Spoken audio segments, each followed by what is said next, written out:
Hey guys, what's going on? Nivens here. Time for your weekly rock wind-up, the first for the month of July. And while Gene Simmons will still proclaim that rock is dead, Breaking Benjamin proved him wrong this last week as they hit number one on the Billboard 200 album charts for their debut of the release of their latest album, Dark Before Dawn. They moved something like 141,000 units, which is their best ever. Now, I will understand. I do get a little bit about what Gene is saying in regards to like rock having a hard time keeping talent sustained because of the fact that, the market isn't really what it used to be, especially in the 90s when people used to buy CDs like crazy. But then again, the record labels were making so much money on $20 CDs, and then we realized we could just steal that because the record labels were kind of f***ing us over anyways. But then we got big into the whole vinyl movement, so that's really kind of helped album sales and rock stay alive. But then you have to take into consideration about the fact that like the giant gap between the minimum wage versus a living wage, and how the fact there's not a whole lot of disposable income, especially for people in the rock world that like to buy albums and such.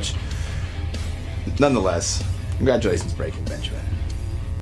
Well, it was announced this week that Rob Zombie will be joining an elite cast that includes, but not limited to, Metallica, Kiss, Guns N' Roses, AC/DC, and that they're going to be making a Rob Zombie pinball machine. So if you're a gamer in that regards, I guess it's Spooky Pinball. There's only going to be about 300 of them made, and they'll be shipped out first part of 2016.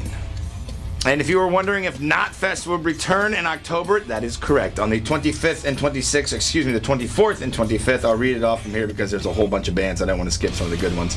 Obviously, Slipknot's going to be there. Judas Priest, Korn, Mastodon, Clutch, Trivium. Who else? Body Count, which sounds like a lot of fun. Suicidal Tendencies, All That Remains, Helmet, Snot, Red Fang, and the list kind of goes on and on from there, and there's going to be plenty more that are announced. Go to knotfest.com. It'll take place once again in San Bernardino, California.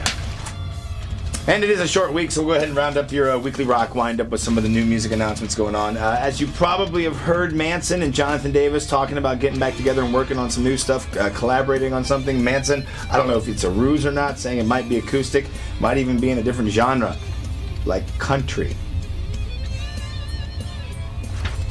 After marketing successfully the ironic Indians bourbon, Anthrax going to be putting out The Devil You Know, priced at $59. Looking forward to trying that one. And not so much about new music, but just an announcement about a personal appearance. Metallica's Kirk Hammett will be showing up at the Comic-Con International in San Diego later on this month. Of course, that's just a massive, huge Comic-Con.